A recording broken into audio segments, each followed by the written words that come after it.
Mais um bate-papo de domingo começando, hoje episódio 16, e o tema hoje é depressão, tema muito sério aí, que a gente sabe que vem se tornando cada vez mais recorrente, né? O número tem crescido de casos, infelizmente, e por isso a gente decidiu um tema importante para se conversar, para se tratar.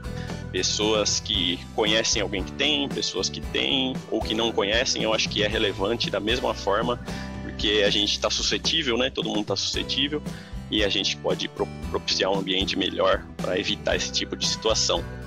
É isso aí. Então, você que acompanha aí com a gente, teremos bastante pontos interessantes e reflexões, boas reflexões sobre o tema. Hoje estamos juntos, Eduardo Lopes, Clóvis, Juliana, Alemão, Bruno Trevisan, Alisson, Brian e Andrei. E vamos introduzindo aí o tema. Eu fiz uma reflexão, né, sobre o tema e queria trazer uma das possíveis causas.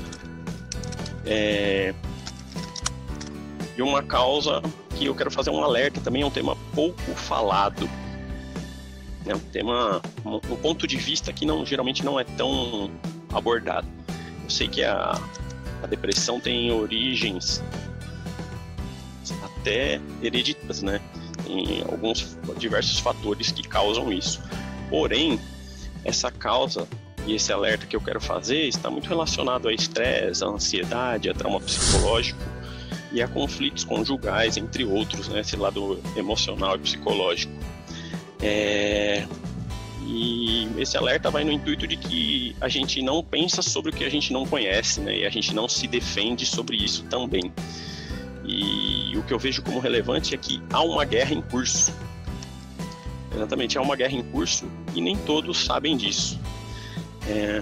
Eu sei que a gente vive, né, uma pandemia, né, uma coisa que agravou muito, né, esse número cresceu nesse período, né, por causas econômicas, e houveram mortes, também perdas, né, isso é um fato. Existem muitas mortes violentas, né, acontecem, muita desigualdade, e a nossa descrença com a política, né, e tudo mais. Mas eu sinto em informar que isso não é tão crítico como muitas vezes é vendido, né? A gente segue aí, a gente acompanha, quem acompanha a pauta da grande mídia, ela não retrata exatamente a realidade. E isso, eu digo que a gente é vítima dessa guerra que eu comentei inicialmente e que é até um nível de alienação. E para contextualizar isso, vou mostrar o seguinte: a gente fala de pandemia, vem morte, né? Saúde em questão. Só para fazer um comparativo, em 1918 teve a gripe espanhola. Ela matou 50 milhões de pessoas no mundo. Hoje, o Covid 2020, a somatória das mortes não chegou a 1 milhão. Então a gente vê, é bom a gente ter essa noção de um todo. Claro que toda vida tem sua importância, né? Não tem vida mais importante, menos importante. Porém, a gente tem que ter essa noção do todo, a noção de grandeza, né? Aí a gente fala violência, né? Que é uma coisa recorrente também. A gente tem canais aí, programas que derramam sangue, né? A gente fala, vamos falar de guerras, né? Tem conflitos hoje na Síria, Iêmen e tudo mais, e morte por violência em geral. Mas um exemplo: a Revolução Russa em 1914 matou 60 milhões de pessoas. Assim como, por exemplo, a Segunda Guerra em 1939, mais 60 milhões de pessoas. Agora, 2019, devido aos conflitos de guerra, não chega a 1 milhão de mortes. Outro, a gente vê que a situação não é tão crítica quanto como é vendida, né? E aí uma coisa que mexe muito também, mortalidade infantil, que mostra a evolução da sociedade, a qualidade de vida, né? Mortalidade infantil é uma das coisas que mais abala, né, o ser, né?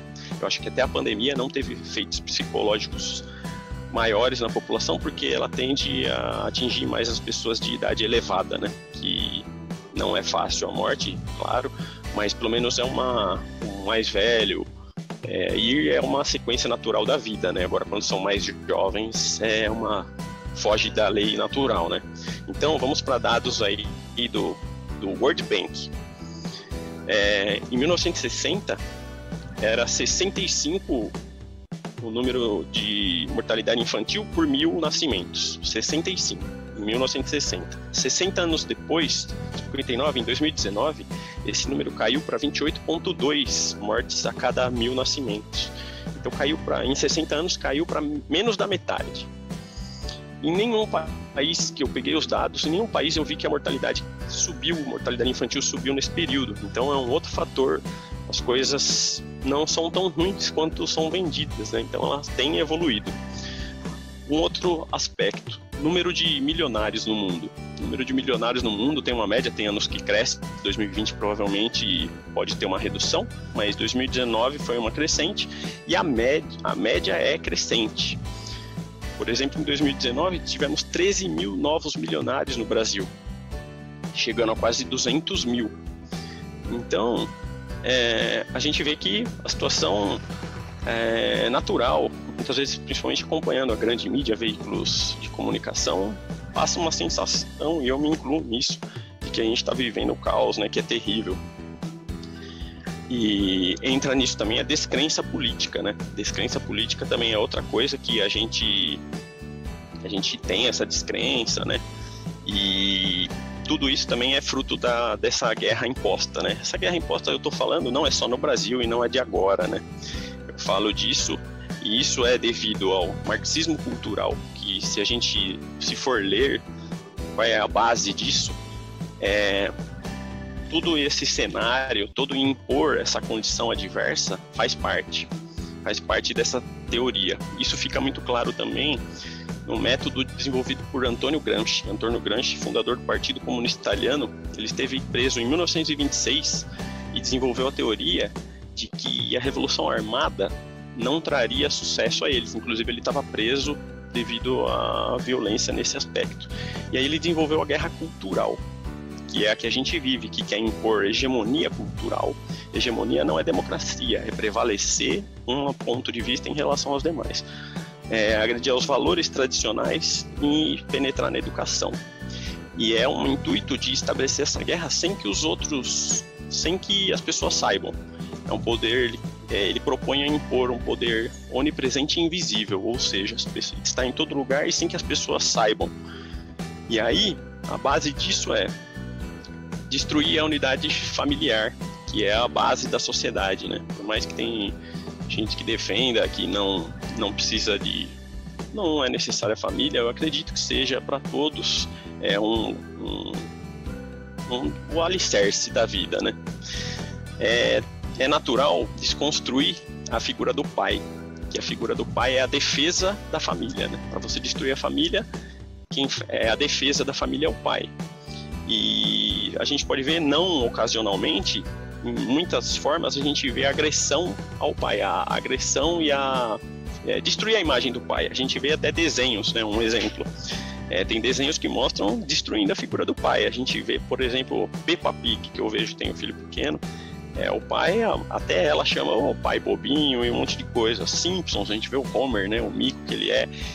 E Todo Mundo Odeia o Chris, né? A série. Então são fontes que tentam desconstruir a imagem do pai. E aonde que eu quero chegar nisso? A intenção é fazer um alerta sobre uma coisa que existe. Fazer um alerta e incentivar até a ver, as pessoas verem isso, a gente saber. Se a gente não sabe que existe, a gente não se defende, né? Então é interessante saber.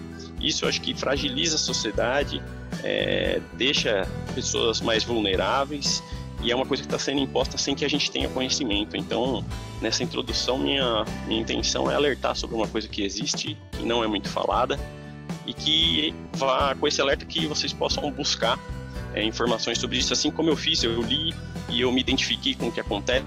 Cada um tem que ter sua reflexão, mas eu acho que é bom comentar e pensar sobre isso.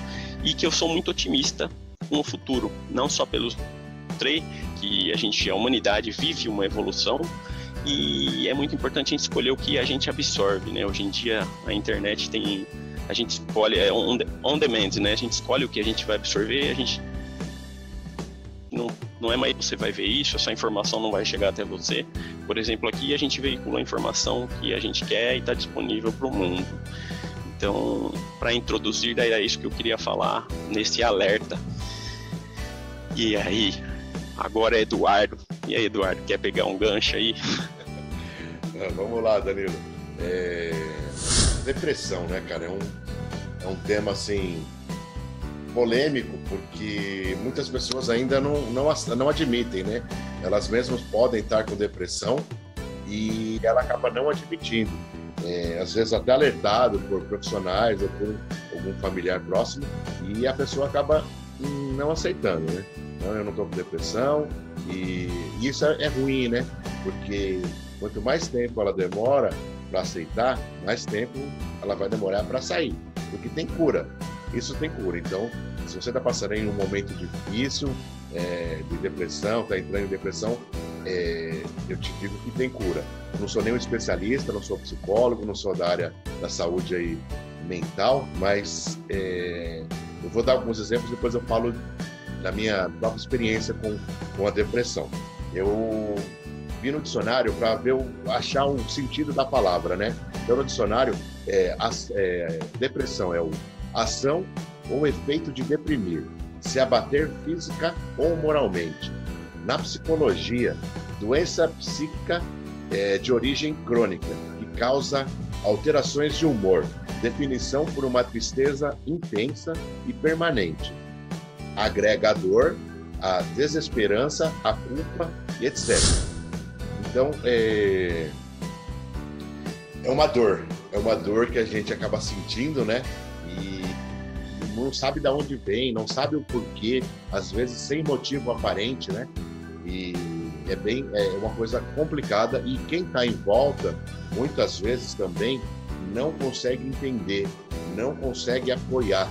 É frescura, é mimimi, a pessoa não está querendo trabalhar, está com preguiça. Então, leva o nome de um monte de nome, né? Eu fui procurar na Bíblia, né? Lá não fala claramente de depressão, mas fala muito em tristeza profunda, tristeza da alma, tristeza mortal. Então, são vários versículos que falam sobre isso, né? E eu peguei, no meu ponto de vista, o mais importante, foi onde Jesus falou sobre tristeza. Então, foi em Mateus 26, 36 a 39. Vou ler o trechinho aqui para vocês, tá? Então, Jesus foi com seus discípulos para um lugar chamado Getsemane e disse-lhes: sentem aqui enquanto eu vou ali orar. Levando consigo Pedro e 2 filhos de Zebedeu, começou a entristecer-se e a angustiar-se. Disse-lhes então: a minha alma está profundamente triste, uma tristeza mortal. Fiquem aqui e vigiem comigo. Indo um pouco mais adiante, prostou-se com o rosto na terra e orou: meu pai, se for possível, afasta de mim esse cálice. Contudo, seja como eu quero, mas sim como tu queres. Então, gente, assim, até Jesus teve um momento aí de tristeza profunda, como ele disse aí, tristeza mortal. E eu vejo que depressão é uma tristeza mortal mesmo. Ela leva muita gente ao suicídio, tirar a vida, né? Que eu acho que é o ponto máximo assim do ser humano, assim, de tristeza, que chegar ao fundo do poço, a pessoa chegar a tirar a vida. Então eu digo para vocês assim que eu vou falar que eu tive 2 momentos da minha vida que eu me senti que estava depressivo. O primeiro momento foi em 2004, quando alguns de vocês até sabem aí, eu tive problemas, eu tinha 4 empresas, e em 4 meses eu perdi as 4 empresas. Foi um mês outro. Em 4 meses eu perdi 4 empresas. E assim, fiquei sem chão. Eu tinha 24 anos de idade, começando a vida, né? E já tinha ido lá em cima e estava para baixo do chão, porque era assim que eu me sentia, abaixo do chão. Então eu passei praticamente quase 3 meses, eu digo que eu estava em depressão, porque eu não tinha vontade de comer, eu não conseguia dormir à noite, eu só ficava pensando nos meus problemas, nas minhas dívidas, e aí eu fiquei 3 meses assim. Eu tive um apoio muito importante da minha mãe. A minha mãe me ajudou muito nessa época. Ela passava a noite fazendo suco de maracujá, conversando comigo, e olha, vai passar, fica tranquilo, você vai conseguir sair dessa, você daqui a pouco você vai começar a trabalhar de novo. Então eu fiquei assim 3 meses meio perdido e eu digo que depressivo. E aí depois disso, assim, depois de 3 meses, eu mesmo procurei as forças dentro de mim. Eu falei, não, eu preciso sair dessa, eu vou ficar com dó de mim até quando? Então, aí depois de 3 meses eu fui entrando num processo de reverter isso que estava dentro de mim. Então, aí comecei, não, eu preciso trabalhar, eu preciso achar uma nova empresa, assim. E eu sempre me vi como dono de empresa, eu nunca me vi como funcionário. Sempre, desde pequeno, todos quando me perguntavam o que você quer ser quando crescer, eu sempre falei, eu quero ser dono de empresa. Não sabia o quê, mas eu queria ser dono de empresa. E aí o que aconteceu? E eu falei, não, eu não vou procurar emprego, eu não vou trabalhar CLT, eu vou abrir uma nova empresa. E aí fui estudar ramos, e aí acabei abrindo uma nova empresa, e comecei, e devagarinho foi indo, e eu saí dessa fase depressiva aí. Então eu digo que eu passei 3 meses de depressão. E o meu segundo contato com uma depressão foi em 2014, com o falecimento do meu pai. Eu tenho a minha mãe, meu pai e minha mãe, né? Minha mãe, ela vem desde 2012, ela vem apresentando aí sintomas de problemas mentais. E ela estava sendo tratada como depressão. Então, ela vinha tomando remédios antidepressivos e tal, e a gente passava com um psiquiatra, um neurologista, e por fim, depois de 1 ano passando, eu não vi evolução de tratamentos, eu fui procurar uma psicóloga. E aí a psicóloga, em 3 meses ela chamava eu e meu irmão, né, para poder acompanhar, para dar um feedback aí, e em 3 meses de consulta, ela me chamou na terceira vez, que ela chamava a gente 1 vez por mês lá. Na terceira vez, ela falou assim, ó, eu dou um diagnóstico para vocês fechado, que a mãe de vocês não tem depressão. E aí ela apresentou várias coisas, fez vários testes com a minha mãe na frente, e que ela não tinha depressão. E por fim, realmente, depois de mais 2 anos aí, que em 2014, aí, quando meu pai veio a falecer, a gente acabou descobrindo o que realmente ela tinha. Era uma doença mesmo neurológica da cabeça aí, que ela tem hidrocefalia, então não tinha nada a ver com depressão. E aí em 2014, meu pai estava cuidando da minha mãe, dando um apoio e tal. E o que aconteceu? Meu pai não tinha nada, foi dormir e não acordou, teve um infarto fulminante. E aí, gente, eu vou falar para vocês que foi mais um momento assim muito difícil da minha vida.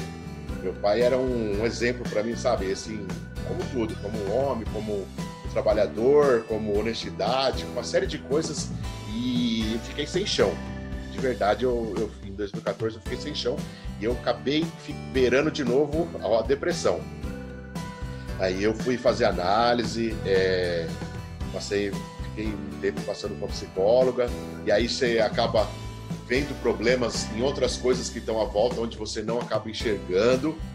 Mas foi também foi um momento que eu tive ali muito próximo da depressão, mas foi um momento de luto, né? Então foi o luto, eu fui trabalhando, e aí a psicóloga foi me ajudando bastante, me direcionando, mostrando uma série de coisas, e eu acabei saindo novamente. Então, assim, eu deixo uma mensagem aí para você que está ouvindo do outro lado aí, que se você está passando por dificuldades parecidas com a minha ou não, ou com outro tipo, porque cada um tem sua dor, né? Cada pessoa, cada ser humano tem sua dor, cada tem os seus sentimentos. Então, se você, não importa a dor que você está passando, não importa o que você está sentindo, você consegue sair disso, você consegue. Eu sou exemplo disso, assim, eu pensava, eu nunca vou conseguir pagar o que eu devo, gente. Estou devendo quase 1 milhão. E assim, eu demorei 12 anos, mas eu consegui pagar o que eu devia, consegui limpar meu nome, sabe? Foi trabalhando. Então você consegue. Dê o primeiro passo, que Deus coloca o chão embaixo. Essa é a realidade. Então, acredite, você pode sair dessa, você pode melhorar, você vai voltar a ser feliz, você vai voltar a viver coisas bacanas. E mesmo com a morte, que é uma coisa muito difícil. A princípio, assim, eu sentia, por exemplo, uma coisa que eu adoro fazer é dançar. Eu sempre fiz aulas de dança, né? E depois de uns 4 meses que meu pai tinha morrido, eu voltei a fazer aula de dança. E aquilo me dava uma alegria, sabe? A dança me deixa feliz, fico contente, me sinto pleno quando eu estou dançando. E aí eu comecei a dançar, é bem essa sensação. Eu acabava sentindo, nossa, eu tô aqui me sentindo feliz e meu pai morto, sabe? Eu senti uma culpa por estar tentando melhorar, mas assim, passou, melhorei, passei. Então eu digo para vocês, não importa qual o seu problema, não importa o tamanho do seu problema, vai passar, não procure dar o primeiro passo. Parece que não tem nada, Deus coloca o chão para você pisar. É isso aí.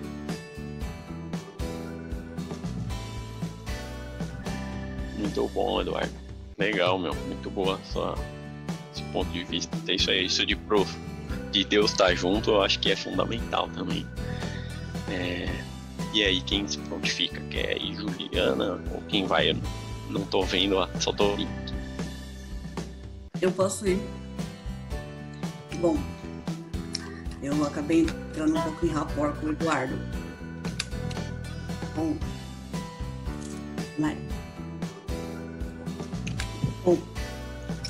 inicialmente eu vou falar sobre uma música, alguns dados, a visão terapêutica e no final de tudo eu vou lançar um desafio aqui para quem está escutando ou para quem convive com alguma pessoa depressiva.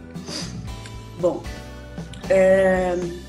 tem uma música que está sendo muito utilizada no TikTok, principalmente, e também no Instagram, que é aquelas músicas que o pessoal usa para fazer alguma encenação.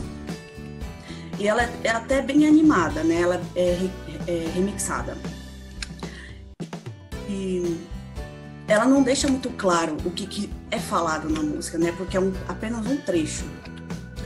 Só que, se você vai pegar essa música e entender, é a música Amianto da banda brasileira Super Combo.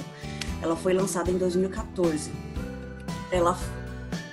A música, né, descreve para moça sair de uma sacada que ela não pode continuar a brincar de morrer. E o que eu quero trazer com isso? É uma analogia. Da mesma forma que a música é trazida num trecho no TikTok e ela parece ser tão animada, só que a letra representa outra coisa, a depressão ela é vista, mas ela não é percebida por muitas pessoas, principalmente dentro da própria família. Eu não vou falar a letra, mas quem tiver interesse, depois de ouvir esse podcast, pode ir lá procurar. E aí, essa música ela é até bastante melancólica, né? Mas ela representa exatamente a depressão indo para o suicídio. E aí, trazendo um pouco de dados da Organização Pan-Americana da Saúde e Organização Mundial da Saúde, a depressão é um transtorno mental caracterizado por tristeza persistente, perda de interesse em atividade e acompanhado de uma incapacidade de realizar atividades diárias. Além disso, pessoas com depressão normalmente apresentam vários sintomas, como perda de energia, mudança no apetite, exatamente o que o Eduardo tinha comentado, né? Aumento ou redução do sono, ansiedade, enfim, tem várias outras, né? E a depressão ela pode afetar qualquer pessoa de qualquer idade. E aí eu vi na internet um estudo da Universidade, do Instituto de Psicologia da Universidade do Estado do Rio de Janeiro, que apontou que nessa pandemia a depressão saltou de 4,2 para 8,0, justamente pelo fato de ficar isolado, sem ter contato, né? Acaba aflorando algo que já tinha internamente. E aí, trazendo uma visão terapêutica, resumidamente, a depressão ela é o resultado de traumas do passado, ou seja, que a pessoa vive com pensamentos no que passou, com raiva e frustração. Nós somos seres eletromagnéticos, você aceitando ou não, a gente é. E por que isso é? Qual que é a diferença de uma pessoa viva para uma pessoa morta? Alguém sabe? A energia? A energia. Porque o corpo existe. É a nossa energia, é o nosso espírito que habita em nós. Se a gente tem uma energia, a gente vibra, certo? Uma pessoa com tristeza profunda, ela vibra mais ou menos em 75 Hz. E o suicida, geralmente, vibra a 10 Hz, ou seja, está muito próximo da morte, que é o zero. Tratar uma pessoa depressiva, tratar o emocional e mental, né, dela de forma racional não funciona. Você tem que explicar o porquê. Você não vai mandar a pessoa tomar banho porque tem que tomar. Não, você tem que explicar o porquê, porque senão não vai rolar nada. E o que acontece? As histórias se repetem em todas as situações, não na mesma intensidade, mas as histórias se repetem. Se você teve alguém da sua família que teve depressão, há tendência de que as próximas gerações também tenham, não na mesma intensidade, exceto se a pessoa ela ganha uma consciência daquilo e repele aquilo. Caso contrário, ela vai se repetir. Algumas podem chegar a suicídio, outras não, mas pode repetir. Assim como qualquer coisa, por exemplo, a mulher do dedo podre. Por que aquela mulher do dedo podre? Porque a mãe, as avós também eram. Teve marido que atraíram, então as histórias se repetem. A gente pode ver isso em constelação. E toda dor dói. E a depressão dói. E só quem passa por depressão sente essa dor. Então muitas vezes as pessoas falam, isso é frescura. Não, não é. E quando a pessoa chega no nível de tirar a própria vida, ela não quer se matar, ela quer tirar a dor.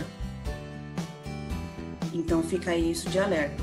Para quem convive, no final vou lançar um desafio, para quem convive ou para quem sente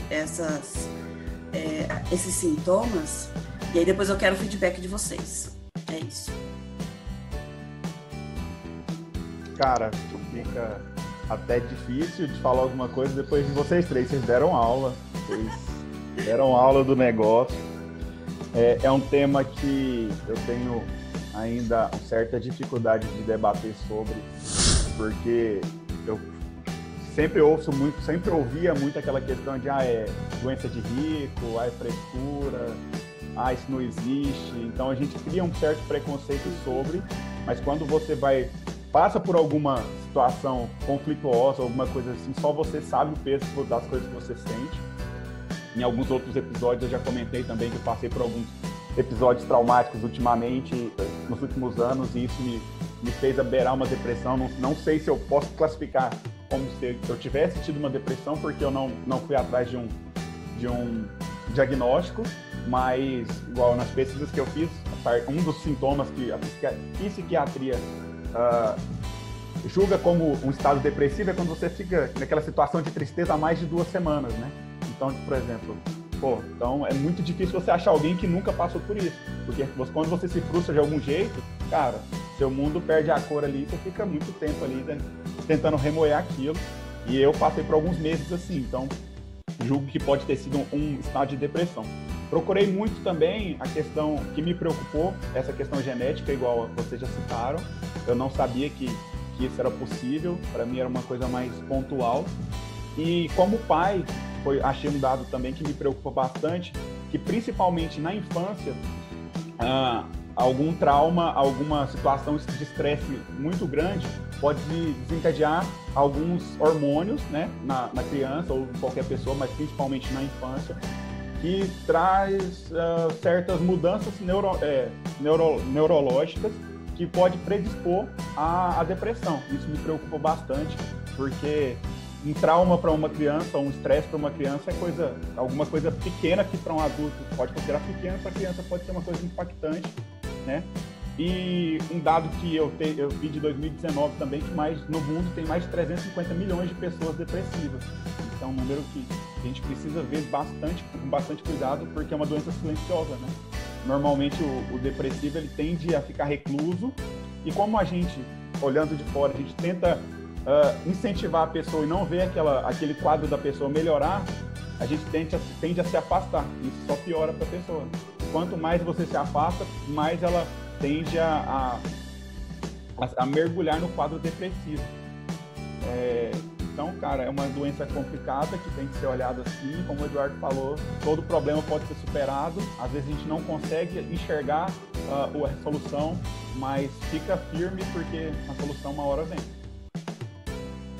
Essa questão, Alisson, que você comentou, de que as pessoas acabam se afastando, é justamente esse negócio da energia. Quando você entra num ambiente e você sente que aquele ambiente está pesado, você quer sair de lá, é como se estivesse te repelindo. E é justamente isso, a frequência dela está muito baixa. Tem gente que não está disposto a querer ajudar a pessoa. E acaba que não é uma doença que influencia só a pessoa que sofre, né? Influencia todo o ecossistema ali que a pessoa convive. Porque afeta a família, afeta o trabalho e tudo mais. Então, quem está de fora tem que ter um olhar mais cuidadoso. Para mim, a palavra é acolhimento. Você tem que acolher. Não é só falar para a pessoa, reage, vai para cima, vai dar certo, sai dessa. Cara, a pessoa não está ali porque quer. Ela sente uma dor insuportável que ela não sabe explicar de onde vem. Então, a palavra para mim é acolhimento. Você tem que acolher. Você tem que estar disposto a ajudar, porque a pessoa precisa. E às vezes, eu tenho casos de amigos depressivos, algumas coisas assim, que poucas coisas que você faz pela pessoa já significam muito para ela. Ela já consegue ter uma melhora que você nota nessa questão da energia dela. Isso que você falou do acolhimento eu acho bem interessante, porque uma pessoa que sofre um acidente físico, vamos dizer, é visível aos olhos, né? Todo mundo já tem um acolhimento natural, né? É visível, todo mundo sabe, todo mundo vai e acolhe. Agora, isso pelo fato de ser silencioso, né? Muitas vezes é como a gente comentou, muitas vezes sofre até o julgamento, né? Acaba tendo o efeito inverso, né? Em vez de ajudar, acaba atrapalhando. Quem se prontifica aí o próximo. Não quer mandar uma reflexão aí? Provocação, né? Profunda. Profunda, né? Eu fiquei escutando todas as informações passadas aqui, né? Início o Danilo com uma análise de contexto atual, depois Eduardo dando depoimento, a Juliana trazendo uma visão terapêutica, né? Ela que também é terapeuta e estuda bastante essas questões. Eu, assim como o Alisson ali, eu às vezes também me pego assim, tendo uma dificuldade de falar algo que muitas vezes não existe muita empatia para entender o que a pessoa está passando.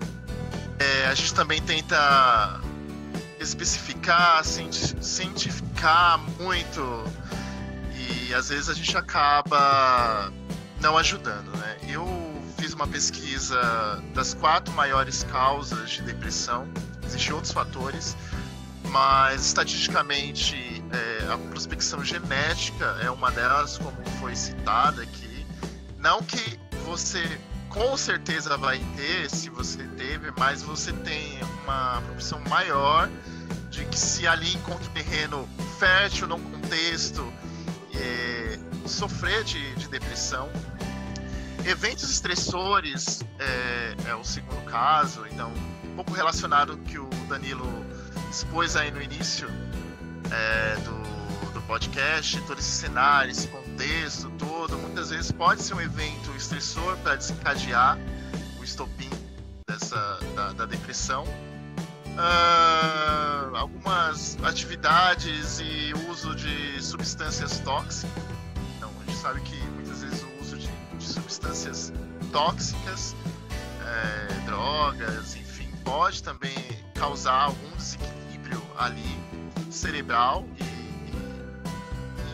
desencadear a depressão, e também alterações cerebrais, que está muito ligado com a hipótese da serotonina baixa. Então, ela é muito fundamentada pela psiquiatria, né, que acredita que, na verdade, a depressão está vinculada a um baixo índice de serotonina ali e também de dopamina, que fundamenta o uso de antidepressivos.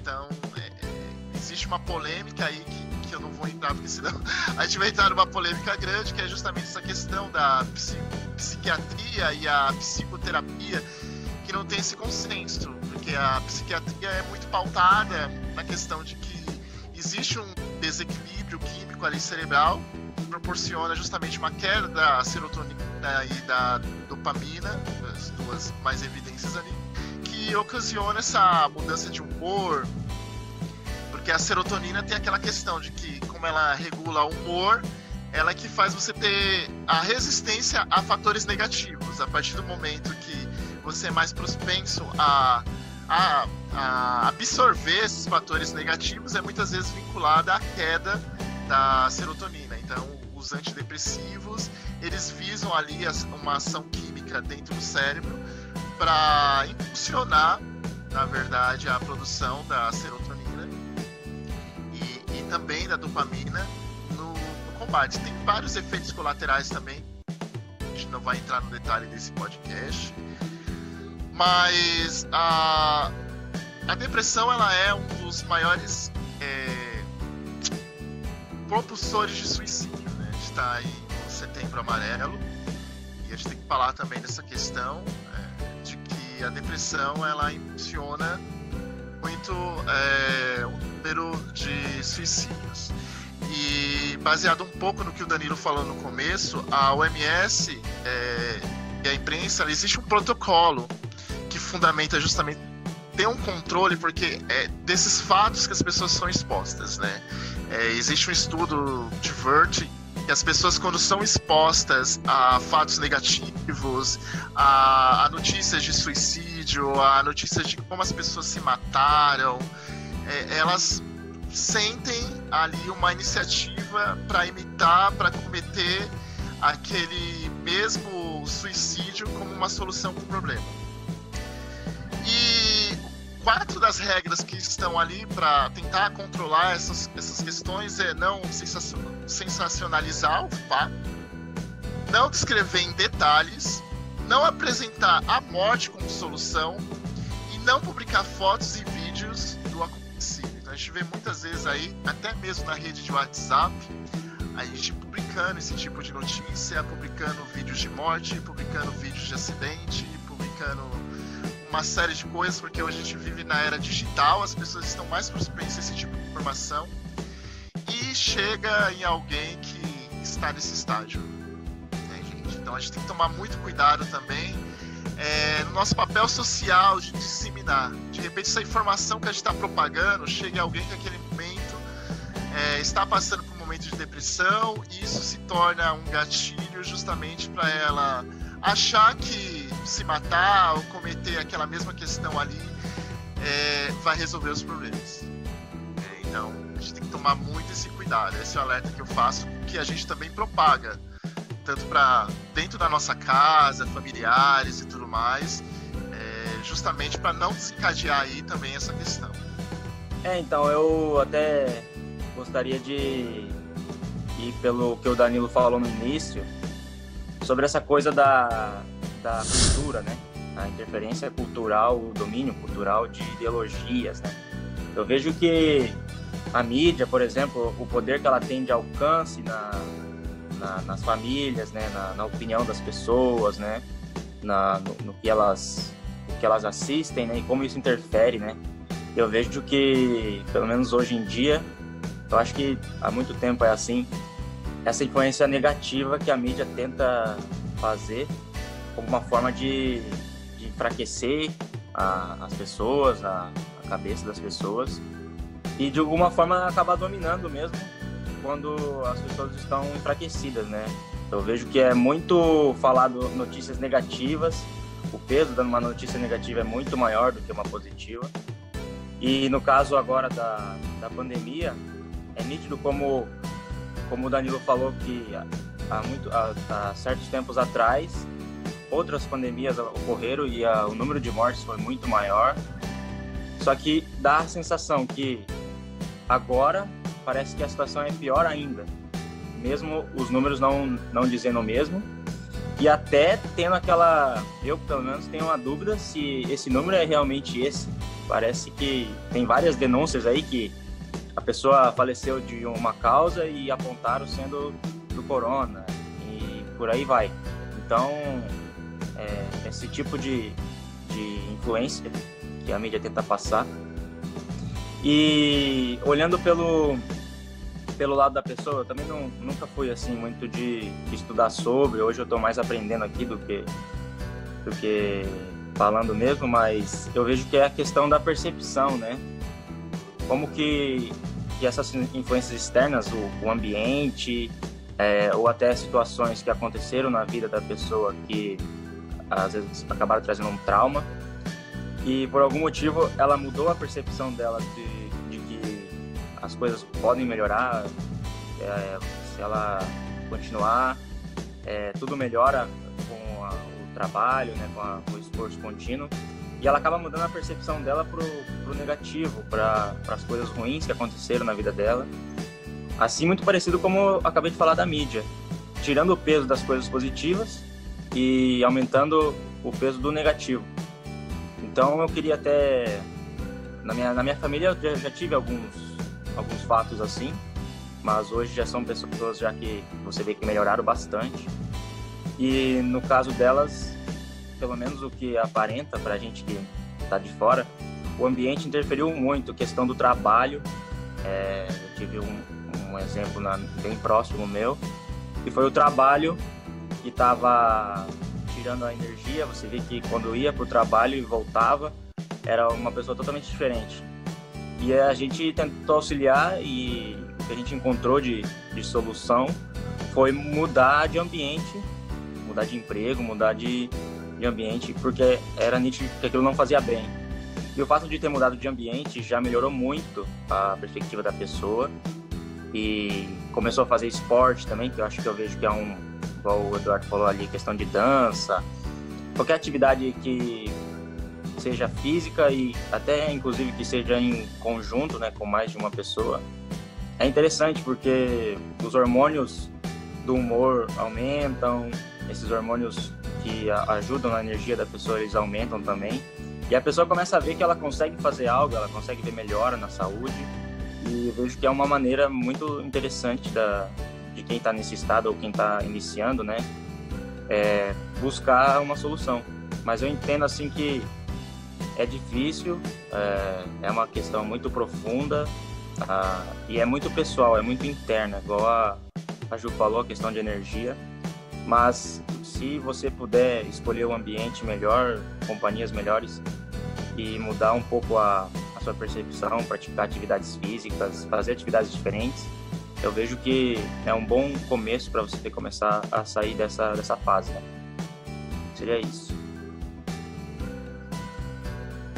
Muito bom, André. Eu acho que é agir preventivamente, né? Todo mundo, mesmo se não tá, né, vivenciando, se não conhece, mas todo mundo se considera próximo, né? Porque todo mundo tá suscetível, e a gente pode já agir preventivamente, né? Ter consciência disso, né? Legal. Só antes do Alemão falar, eu queria até indicar um livro que eu li, e acho que quem gostaria de se preparar ou de entender melhor isso, é um livro chamado Mais Esperto que o Diabo. Lá eu vejo que tem muita... Você fica muito reflexivo de como as coisas acontecem, como você é influenciado, e eu acho bem interessante. É do Napoleão Hill. Não vá muito pelo... Tem muita gente que critica o título, né? E às vezes quem é muito religioso, vê a palavra diabo, acha uma ofensa, não sei, mas é só uma questão mais de marketing mesmo, esse nome. Pra chamar, né, o público. Isso, é mais para chamar a atenção, mas o conteúdo, assim, eu recomendo, pelo menos que leia, para depois dar uma opinião sobre. Legal. Beleza. Valeu a indicação, já ouvi, não li ainda. E aí, Alemão? Eu achei bem legal a introdução que você fez, Danilão, de trazer essa parte cultural, né? Porque eu acredito que isso afeta muito os valores das pessoas, né?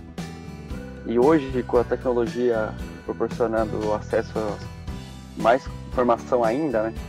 Então a pessoa às vezes está em casa, ela entra numa vibração, mas agora juntando com a Ju aí, mas se dá uma vibração ruim, ela acha que ela não é aceita pela sociedade, que ela não ela fora do padrão, que ela deve ser ouvida e não é.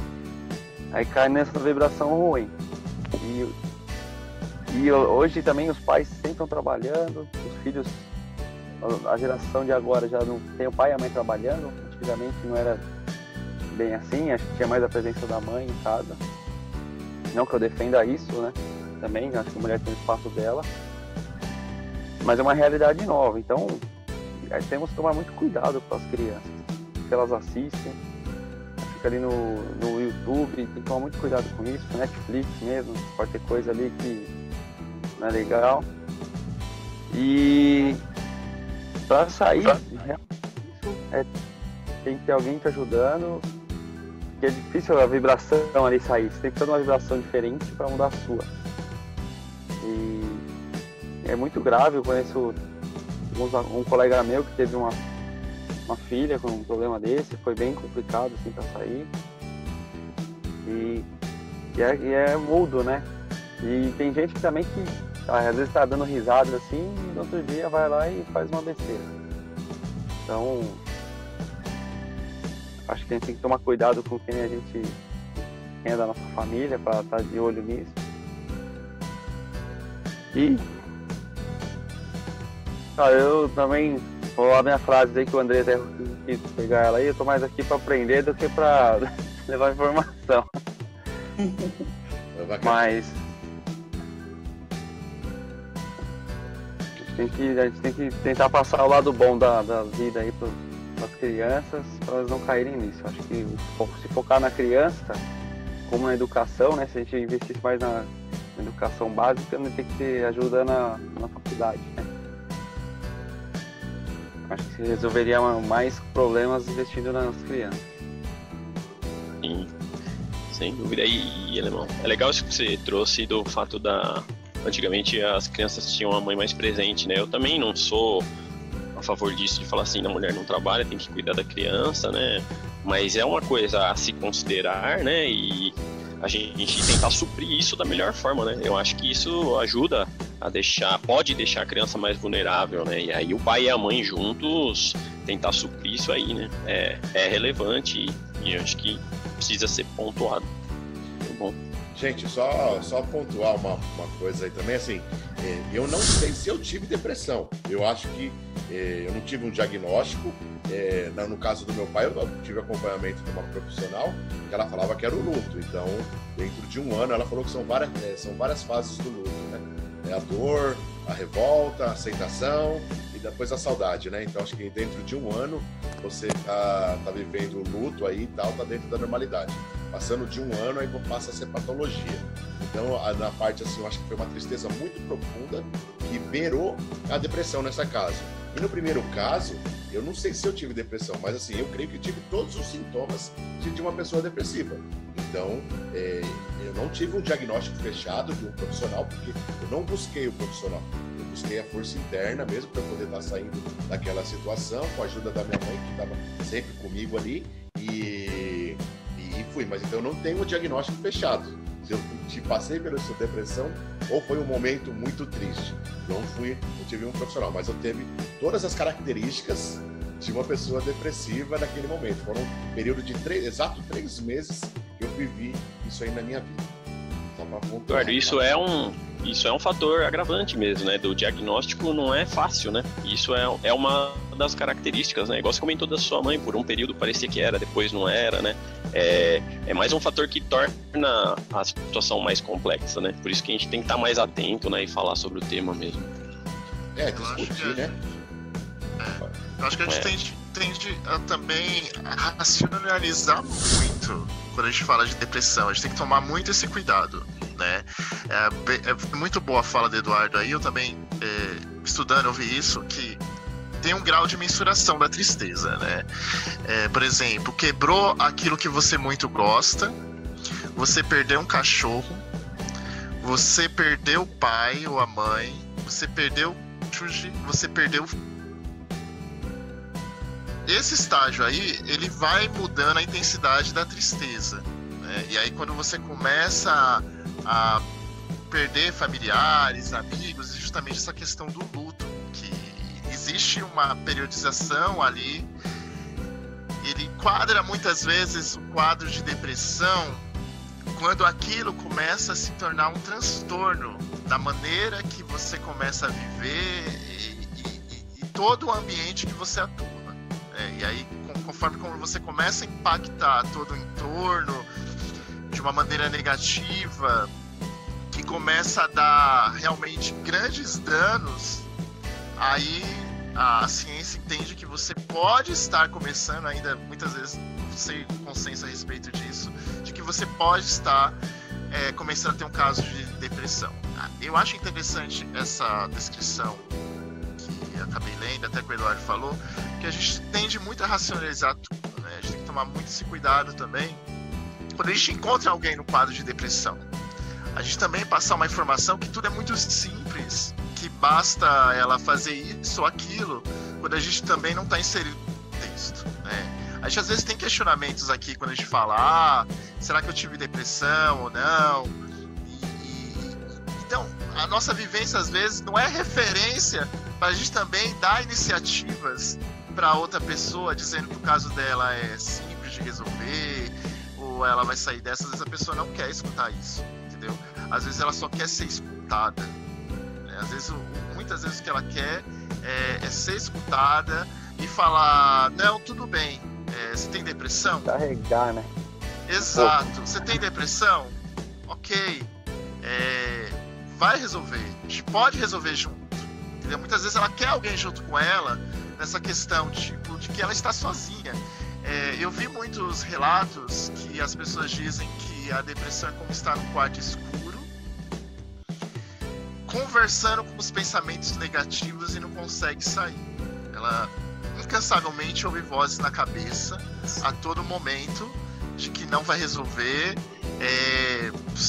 aquilo não vai dar certo, e aquilo é angustiante. Muitas vezes o fato de que ela encontra a solução de tirar a própria vida é justamente para calar essas vozes. É muito complicado, é um tema que a gente até tem dificuldade aqui de debater, e mesmo a Juliana aqui trazendo um monte de informação que eu não sabia, né, nessa questão de energia, e eu acho interessante que energia também a gente está passando por essa pessoa, né? Sabe que a gente está fazendo o papel de vibrar essa energia, porque muitas vezes a gente tem aquele lance de recarregar o outro e não deixar que o outro nos absorva. Será que quando a gente está com aquela pessoa, a gente está suprindo essa necessidade de energia para recarregar, ou a gente está enfraquecendo essa vibração? Então eu deixo um pouco essa provocação. Qual é o nosso papel, né? Isso tudo dentro da sociedade também. Eu acredito que não seja menosprezar e tratar tudo de uma maneira simplória. É um problema sim, é uma patologia sim. Ela tem que ser tratada, e eu acho que quando a gente não tem muita certeza de como é todo o contexto de uma depressão, eu tenho aquela opinião, né? Muitas vezes a gente não é especialista, a gente está opinando, levantando uma série de dados aqui. E eu acho que nosso papel é causar reflexão, causar provocação, como a gente vem trazendo aqui várias opiniões, Eduardo trazendo vivência, Danilo, questionamento de cenário, a Juliana vem trazendo um pouco dessa questão da terapia, e aí tem essa questão do Alisson e do Andrei e do Bruno, e eu até mesmo, de aprender mais a respeito, porque a gente quer fazer parte de alavancar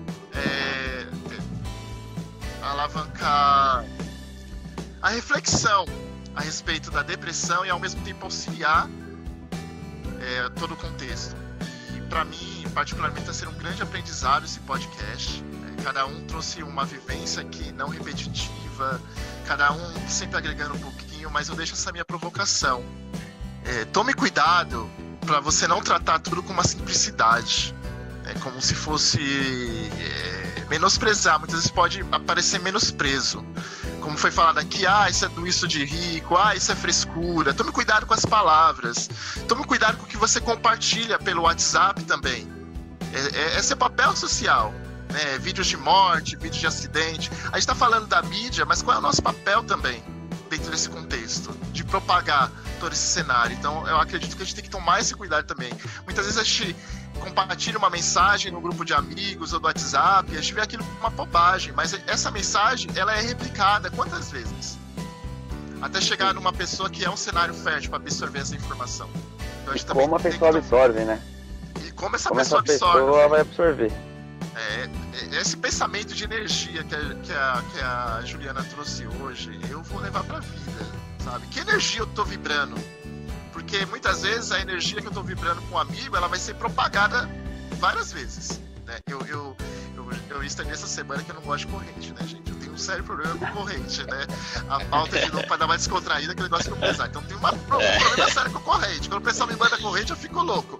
Mas, enfim, a gente tem que tomar cuidado, muitas vezes, com essa energia que a gente propaga. Porque, querendo ou não, é uma corrente, né? O que você passou pro seu amigo, pro seu familiar, ele vai replicar por um amigo, pro outro familiar, e assim sucessivamente, né? Então, vamos tomar cuidado também com essa energia que a gente... Bacana, gente, deixa eu falar uma coisa pra vocês. Nós já estamos indo pro segundo episódio já.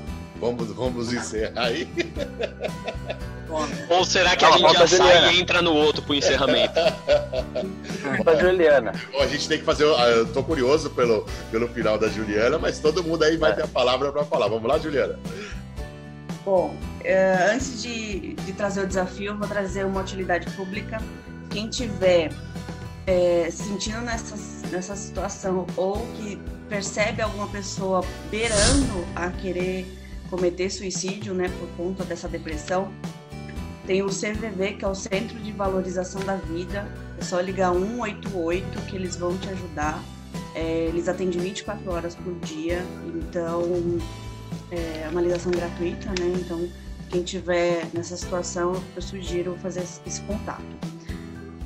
O meu desafio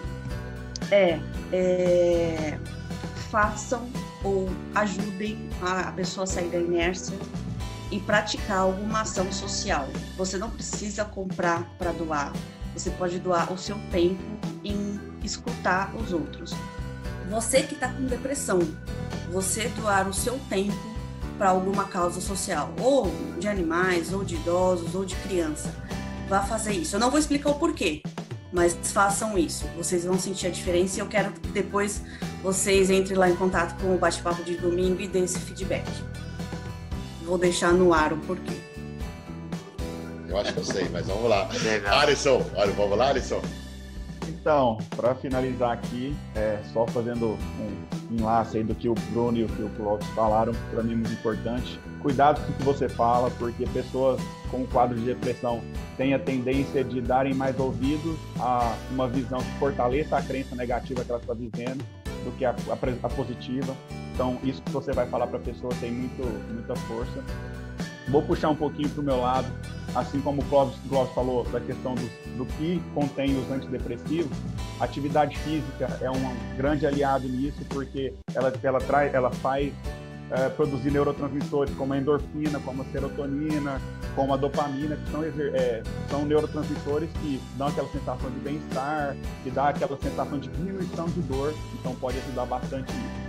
E para finalizar aqui rapidinho, só quero fazer, assim como o André, eu quero fazer a indicação de um livro. É o livro O Demônio do Meio-Dia, de Andrew Salomon, e ele fala ele dá uma definição de depressão lá, que é: depressão não é a ausência de felicidade, e sim a ausência de vitalidade. Bacana, Alisson, muito bom. Danilo? Foi bem enriquecedor. Achei legal as coisas se compondo aí, as informações. Pegando o gancho, eu achei legal da racionalização, e aí eu acho que entra a humanização, esse lado mais sensitivo, né, que a Juliana comentou, foi legal pra caramba. E eu vejo da seguinte forma: eu acho que a racionalização é importante também preventivamente, a gente saber, até a gente falar, né, não ter tabu, abordar o tema, desmistificar, pra gente se tornar mais sensível, ter essa empatia também, desenvolver isso, né. Então eu acho que o racional seria mais preventivo, mas esse lado humanizado, a gente não ter julgamento, né, e ouvir o próximo, ser mais sensível mesmo. E o que eu acho que vai nos abastecer mesmo disso é Deus. A gente tem que sempre considerar Ele estar de braços abertos para nós, e a gente tentar levar e disseminar isso, e isso vai nos preencher. Eu acho que também é a maior saída aí disso. Isso aí, muito bom. Beleza. Bruno Trevisan. Bom, hoje acho que ficou com um clima um pouco mais pesado, eu senti, né? Falar sobre isso. mas jogo importante também. E tentar... Eu gosto de falar das crianças, né? Depois que você virar pai, você começa a ficar mais preocupado com eles. Tentar passar essas coisas para eles, né? De valorizar a parte que tá boa, olhar pro que tá bom e manter a vibração positiva. Acho que esse é um dos caminhos aí. Foi muito bom ver vocês. Obrigado pelos dados de todos. Valeu. Andrei Vinícius, diretamente de Foz do Iguaçu. Isso aí. Eu também, hoje foi mais para aprender mesmo, para entender outras perspectivas de quem domina mais a área, né? E eu achei muito interessante, acho que o público vai se identificar também. E é isso, igual o Alisson falou, a questão de exercício, eu acho muito importante. Questão do ambiente também, às vezes se você mudar o seu ambiente, você já começa... Igual eu também acredito muito nessa coisa da energia, né? Então, a energia do ambiente, ela interfere muito na nossa energia. E acredito que até o que a Ju falou, serve até para todos nós, né? Pra gente ter essa experiência e esse hábito mesmo de ajudar o próximo, que pode estar passando por uma dificuldade e a gente fazendo uma ação pequena, às vezes doando algo que a gente tem em excesso, né? E ajudando de alguma forma, traz aquela sensação boa já que você fez o bem pro próximo, né? Então, eu gostei muito desse desafio aí, acho que vale para todos nós aí que estão ouvindo e que estão participando aqui também, mesmo que não esteja em um estado de tristeza, né, profunda. Acho que é sempre bom esse tipo de ação. Bacana. Agora eu também vou estar falando aí, né, para finalizar. É o seguinte, gente, assim, ó, para você que eu vou falar diretamente para você que está nessa fase de depressão. Tudo é fase. Se você está muito feliz, isso vai passar. Se você está muito triste, isso vai passar. Força, vai passar. É isso aí, gente. Então, com essa frase aí, eu acabo encerrando aí. Vamos encerrar. Obrigado, gente. Até. Valeu. Até mais. Valeu. Tchau, tchau. Valeu, gente.